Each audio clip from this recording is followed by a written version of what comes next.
வந்து நானும் மெம்பர் ஆகணும்னு ஆசைப்பட்றேன். நீங்கள் இருக்கும்போதே என்னை மெம்பர் ஆக்கிடுங்கன்னு கேட்டேன். அப்போ எங்கள் அப்பா என்ன சொன்னார்னா, இப்போது மைத்துனலாக இருந்துக்கிட்டு மற்றவர்களை கலந்து கொள்ளாமல் நீங்களாக ஒரு முடிவு எடுப்பது சரியா? நேற்று பேட்டியில் ஒரு அருவருக்கத்தக்க ஒரு தேவையில்லாத ஒரு விஷயத்தை இவங்க சொல்லியிருக்காங்க. நான் உழைச்சி நான் கஷ்டப்பட்டு சம்பாதிச்ச சொத்தில் 40% இன்னொருத்தனுக்கு கொடுக்கறதுக்கு உனக்கு என்ன உரிமை இருக்குதுன்னு கேட்டார். நீங்கள் வந்து அரசியல் கூடாது நீங்கள் தயவு செஞ்சு நீங்கள் அரசியல் பண்ணாதீங்க. எங்கள் அப்பா லட்சுமி நடிகர் அவர்கள் வந்து இறந்து 1 வருடம் பூர்த்தி ஆகிடுச்சு. அவருக்கு வந்து ஒரு சிறப்பான முறையில் நாங்கள் ஒரு நினைவேந்தல் நடத்தணும்னு சொல்லி ஒரு 2 மாதமாக நாங்கள் வந்து அதுக்கு உண்டான பிளான்லாம் பண்ணிக்கிட்டு இருந்தோம். அமாவாசை அன்னைக்கு காமராஜர் அரங்கத்தில் அந்த விழாவை நடத்தலாம் அப்படிங்கிறது நாங்கள் முதல்ல முடிவு பண்ணோம். அப்போ வந்து என்னுடைய மகன் இவர் பேர் வந்து பங்கஜ்குமார். இவர் வந்து நடிகர் சங்கத்தினுடைய நீண்ட நாள் உறுப்பினர். இவர் வந்து பாண்டவர் அணி உங்களுக்கு நல்லா தெரிஞ்சிருக்கும். பாண்டவர் அணியில் வந்து இவர் ரொம்ப தீவிரமாக ஈடுபட்டு கொண்டிருக்கிற ஒரு உறுப்பினர். நம்முடைய மரியாதைக்குரிய நாசர் அவர்கள், மரியாதைக்குரிய விஷால் அவர்கள், மரியாதைக்குரிய பொன்வண்ணன் அவர்கள், மரியாதைக்குரிய கருணாஸ் அவர்கள், மரியாதைக்குரிய தம்பி கார்த்திக் அவர்கள், இவங்களெல்லாம் சேர்ந்து இவரை வந்து அணுகி லட்சிய நடிகருடைய விழாவை நாங்களும் கலந்து கொண்டு சிறப்பாக செய்ய விரும்புகிறோம், நீங்கள் வந்து அதுக்கு வந்து ஒத்துழைக்கணும், அப்பாட்ட போய் சொல்லுங்கன்னு சொன்னோன்னே எங்கிட்ட வந்து கேட்டாங்க. எப்போ வந்து இவங்க எங்கள் கூட சம்மந்தப்பட்டு இந்த விழாவில் நாங்கள் வந்து இந்த ஏற்பாடில் கலந்துக்கிறோன்னு சொன்னாங்களோ அன்னையில் இருந்து எங்களுக்கு மிகவும் ஊக்கமும் உற்சாகம் கொடுத்து இன்றைக்கி காலையில் கூட அவங்க எவ்வளவோ வேலை ஓட்டு கேட்குறாங்க, எங்கெங்கேயோ போகிறாங்க, இருந்தாலும் 1 மணி நேரத்துக்கு ஒரு தடவை அருமை சகோதரர் விஷால் அவர்களும் பொன்வண்ணன் அவர்களும் பேசிக்கிட்டே இருக்கிறாங்க. அதில் வந்து ரொம்ப சந்தோஷப்படுறோம். இவ்வளோ தூரம் ஈடுபாடு அது நடந்துகிட்ருக்கு. கடந்த 2ஆம் தேதி அந்த விழாவில் நான் பேசிட்டு வந்துட்டேன். அதுக்கப்புறம் நேற்றைய தினம் மரியாதைக்குரிய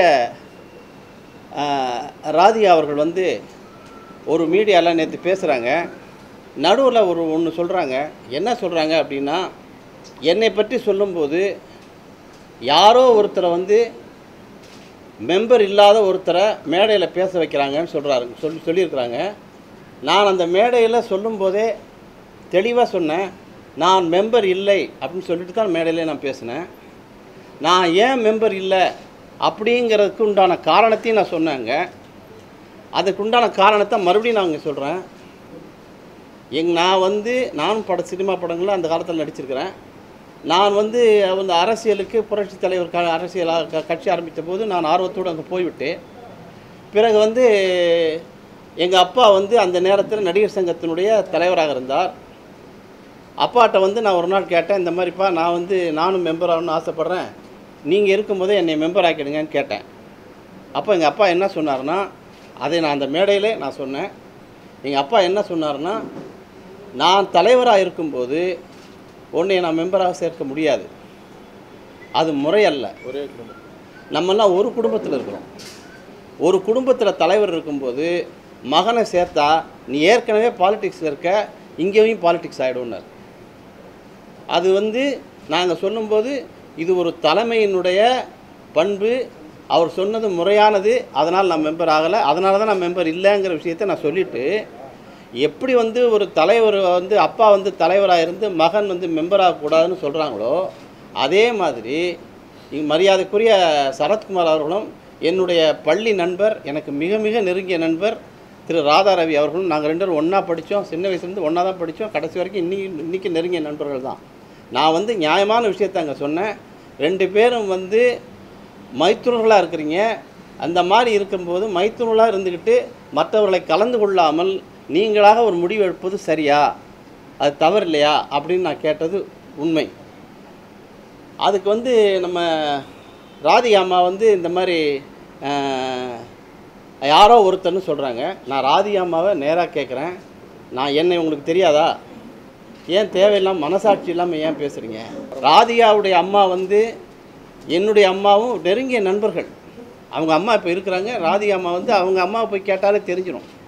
இன்னொன்று சொல்கிறேன், நடிகவேல் எம்.ஆர். ராதா அவனுடைய குடும்பம் எவ்வளவு பாரம்பரியம் மிக்க குடும்பமோ அதே மாதிரி தான் லட்சிய நடிகருடைய குடும்பமும் மிகவும் பாரம்பரியம் மிக்க குடும்பம்.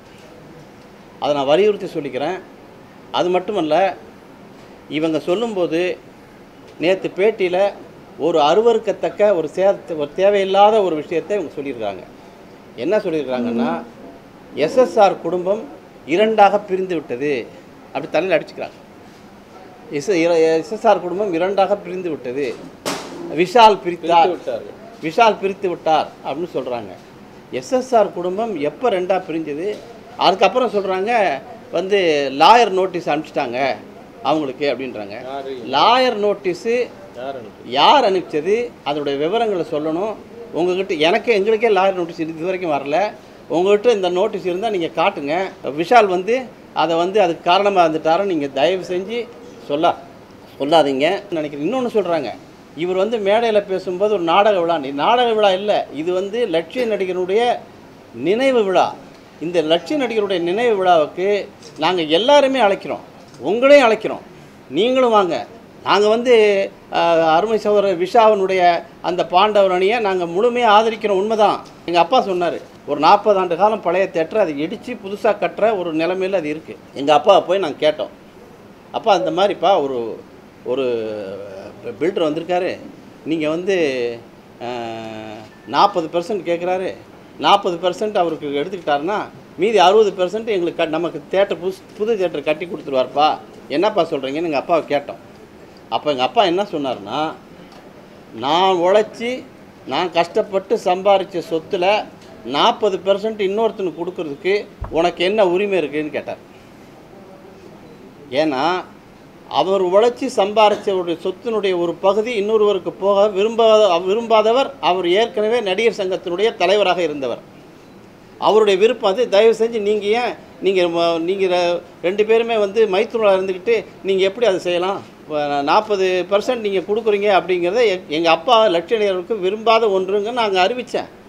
அதுக்கு நீங்கள் பதில் சொல்ல விட்டுவிட்டு யாரோ ஒருத்தர் ஏதோ ஒன்று பேசணும், யாரோ ஒருத்தர் நீங்கள் எப்படி சொல்லலாம்? லட்சிய நடிகர் மகனை வந்து யாரோ ஒருத்தர்னு சொல்கிறதுக்கு உங்களுக்கு என்ன உரிமை இருக்குது? ராதி அம்மாவுக்கிட்ட நான் மரியாதையோடு மிகவும் தாழ்மையோடு கேட்டுக்கிறேன். எங்களுடைய அப்பாவுடைய விழாவில் கூட நீங்கள் எல்லோரும் வந்து சேர்ந்து ஒன்றா இருங்க, நான் உங்களை வரவேற்கிறோம். அந்த மேடையை நீங்கள் பயன்படுத்தி கொள்ளுங்கள், நான் வேணான்னு சொல்ல. நீங்கள் வந்து அரசியல் கூடாது, நீங்கள் தயவு செஞ்சு நீங்கள் அரசியல் பண்ணாதீங்க. இந்த குழப்பங்கள் எல்லாத்துக்கும் பூச்சி முருகன் தான் காரணம் அப்படின்னு ஒரு குற்றச்சாட்டு. பூச்சி முருகன் தான் காரணம் அப்படின்னா, பூச்சி முருகனை எங்களுக்கு யாருன்னு முன்னாடி பார்த்துருக்குறோம். பூச்சி முருகனுக்கு எங்களுக்கு எந்த சம்பந்தமும் கிடையாது என்பது தான் உண்மை. இந்த குழப்பத்துக்கெல்லாம் காரணம் பூச்சி முருகன் எல்லா மீடியாலையும் சொல்கிறாங்க. அது அவங்களுடைய பிரச்சனை, அது எங்கள் பிரச்சனை இல்லை. ஒன்று நான் தான் அவங்களுக்கு தெளிவாக சொல்லிட்டேன்.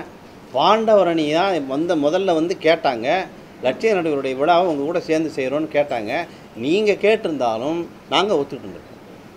எங்களுக்கு வந்து அது முக்கியம் இல்லை, யார் நடத்துகிறாங்க என்பதெல்லாம் முக்கியம் கிடையாது. நீங்கள் கேட்கல, அவங்க வந்து கேட்டாங்க, நாங்கள் ஒத்துக்கிட்டோம், நடத்துகிறோம். உடனே நீங்கள் ஏன் பாண்டவரனில் நீங்கள் ஏன் வரல?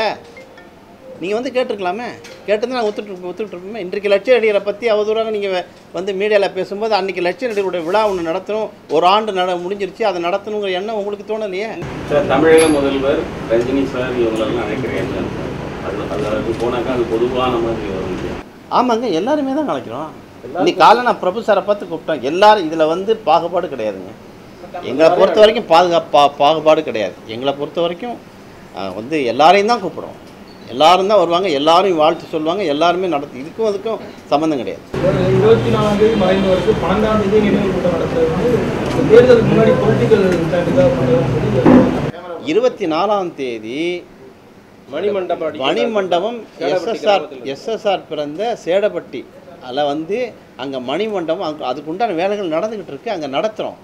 அதற்கு முன்னால் இந்த அமாவாசை மிக முக்கியமான அமாவாசை. இந்த 12ஆம் தேதி இறந்தவர்களுக்கு அமாவாசையில் வந்து விழா எடுப்பதுங்கிறது அது சாஸ்திரப்பாக ரொம்ப சிறப்பானதுன்னு சொன்னதுனால நாங்கள் 12ஆம் தேதி அதை நடத்துகிறோம். அதுதான் காரணமே தவிர இந்த தேர்தலை முன்னிட்டு இதை பற்றியெல்லாம் நாங்கள் அதை வந்து சிந்திக்க கூட கிடையாது.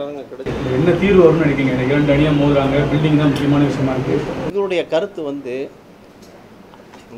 அவங்க வந்து எங்கள் அப்பாவுடைய மனசு இருந்தால் நான் சொல்கிறேன். இந்த நடிகர் சங்கம் வந்து இதனுடைய ஆரம்பம் என்னான்னு கேட்டிங்கன்னா, நடிகர் சங்கம் உருவானது வந்து புரட்சித் தலைவர் எம்ஜிஆர் வீட்டில் ராயப்பேட்டையில் உருவானது. முதல் அதுக்கு அங்கே அப்போ பில்டிங்கும் கிடையாது, இடமும் கிடையாது, எதுவுமே கிடையாது. அங்கே வந்து லாயட்ஸ் ரோட்டில் அவர் அண்ணன் சக்கரபாணி அவரோடு இருந்தபோது அங்கே வந்து ஆரம்பித்தது தான் நடிகர் சங்கம். அப்போ வந்து ஒரு கொட்டகை போட்டிருந்தாங்க. எங்கள் அப்பாலாம் அங்கே போவார். எங்கள் அப்பா சொன்னது தான் நான் சொல்கிறேன். அங்கே தரையில் உட்காந்து தான் இந்த நடிகர் சங்கத்தினுடைய ஆரம்பம். புரட்சித் தலைவர் எம்ஜிஆர், லட்ச நடிகர் எஸ்எஸ்ஆர், மரியாதைக்குரிய சிவாஜி கணேசன் போன்றவர்கள் ஆரம்பித்த நேரத்தில் இடம் கிடையாது. பிறகு கே தங்கவேலு வீட்டில் வந்து அவர் சும்மா கொடுத்தார், அப்பப்போ மீட்டிங் போடுறதுக்கு கொடுத்தார். இதோடைய ஆரம்பம். அப்படி அந்த நேரத்தில் எங்கள் அப்பா எல்லாம் சேர்ந்து இதுக்கு ஒரு இடம் வேணும்னு சொல்லிட்டு மடிப்பு சேர்ந்து எல்லார்ட்டையும் நிதி திரட்டி தான் இப்போ இருக்கிற அந்த 19 கிரவுண்டை அந்த வாங்கினதுக்கு உண்டான சிறப்பு புரட்சித் தலைவருக்கும் எங்கள் அப்பாவுக்கும் இருந்தது. அந்த இடத்த வாங்கினதுக்கு அப்புறம் அதில் அந்த பில்டிங் கட்டினது வந்து முதல் கூட்டம் மரியாதைக்குரிய சிவாஜி கணேசன் அவர்கள் காலத்தில் அங்கே பில்டிங் கட்டினாங்க. சங்கரதாஸ் சுவாமிகள் கலையரங்கம் அது மாதிரி எல்லாமே கட்டினாங்க. இப்படிப்பட்ட ஒரு இடத்த இடிச்சுட்டு இன்னொருத்தருக்கு பங்கு கொடுத்துட்டு அதை கட்டுறதுல எங்களுக்கு உடன்பாடு இல்லை. நான் நடிகர் சங்க மெம்பர் இல்லை, இருந்தாலும் பொதுவான கருத்து எங்களுக்கு நாங்கள் அதை விரும்பலை. என்னுடைய மகன் அங்கே இருக்கிறதுனால நான் என்னுடைய கருத்து. அந்த இடம் வாங்குறது கூட இல்லை, வாங்குறது கூடங்க புரட்சித் தலைவர் எம்ஜிஆருடைய இன்பக்கனவு நாடகம் நடத்தினாங்க. அதில் உள்ள கலெக்ஷன் எடுத்து பண்ணாங்க. எங்கள் அப்பாவுடைய தென்பாண்டி வீரன் நாடகம் நடந்தது. சிவாஜியினுடைய களங்கண்ட கவிஞர் நாடகம் நடந்தது. அதுக்கப்புறம் நடிகர் எம்ஆர் ராதா வந்து நாடகம் நடத்துறதுக்கு எங்கள் அப்பா போய் கேட்டார். கேட்ட உடனே அவர் வந்து ரத்தக்கண்ணீர் நாடகம் நடத்தி கொடுத்தாரு. இந்த நாடகங்களுடைய கலெக்ஷனில் எல்லாம் வந்தது, அந்த காலத்தில் வந்தது தான். ஆனால் அதுக்கப்புறம் அந்த பணம் வந்து பத்தலை. அது பத்தாதனால இவங்க எல்லாரும் போயிட்டு ஷூட்டிங் இல்லாத நேரத்தில் எல்லார்ட்டையும் போய் பணத்தை வந்து மடிப்பிச்சை கேட்டு அங்கங்கே கேட்டு செக்கு கேட்டு அதை கேட்டு இதை கேட்டு கொடுத்தாங்க.